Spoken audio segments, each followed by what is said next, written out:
Hello and welcome to the Morningstar series Ask the Expert. I'm Emma Wall and I'm joined today by Morningstar Senior Fund Analyst David Holder. Hi David. Hello Emma. So we're here today to talk about the top 3 investment trusts as voted for with clicks by Morningstar readers, and one name that keeps coming up again and again in the 10 most popular pages on our website throughout the year is Scottish Mortgage. Have people been right to be clicking? Yes, I think they probably have. Scottish Mortgage is a unique trust. The name belies exactly where it invests. It sounds quite staid and quite boring, but actually it's at the very forefront of technology, the internet, how the internet disrupts and destroys, or if you like, traditional business models. And so it's a really interesting trust. It's very large, it's very liquid. It's managed by the very experienced James Anderson. And I like what he said recently, is that he's called it growth at unreasonable price in terms of the process. And so I think really what you're getting here is exposure to particularly sort of Chinese type of stocks, more at the consumer sort of level rather than the infrastructure level. So it's evolving over time. It is a very interesting portfolio. One that is quite high risk in terms of sort of volatility. It's also geared as well, so that increases the levels of volatility. So a long-term hold then? Very much so. It plays into the good, strong thematic trends in the emerging world, but not necessarily through emerging companies. Also mostly actually through developed markets such as the US and Europe as well. It's a very interesting play. And another thing that has proved popular with Morningstar readers this year is, in fact, biotech. It proved popular with them last year as well. Were they right to carry on clicking? I think they were overall, in common with Scottish Mortgage Trust, which has a biotech theme through it. Biotech and healthcare has been a strong place to be invested. It has been volatile, as you'd expect with these types of investments.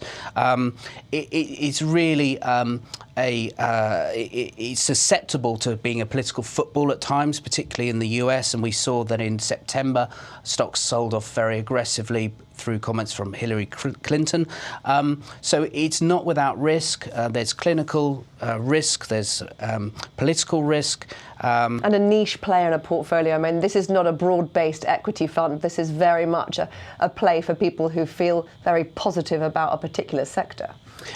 Indeed it is, although I think we're seeing some advancements, very quick, very rapid advancements in the technology in this area, and it's an area that actually has to succeed for the benefit of the US healthcare regime. And so, there's some quite positive sort of tailwinds behind this, with the FDA being a little bit more upbeat and a bit more accommodative on getting drugs through, but it's not without its risks, and I would highlight probably political risks at the top line level, and then at the stock specific level there's the execution risk of the clinical trials and how they turn out for some of these companies. And then finally, we can't have a year-round roundup of what investors have been interesting in this year, specifically our readers, without mentioning Woodford Patient Capital. Ever since its launch earlier this year, it has topped our 10 most popular by clicks trusts. Of course, we don't rate this fund. It is a particular niche player. How is it doing? It's doing okay. It was an enormous new issue. It's very sort of innovative, I suppose, from a number of different perspectives, not least the fee structure. It doesn't charge a management fee.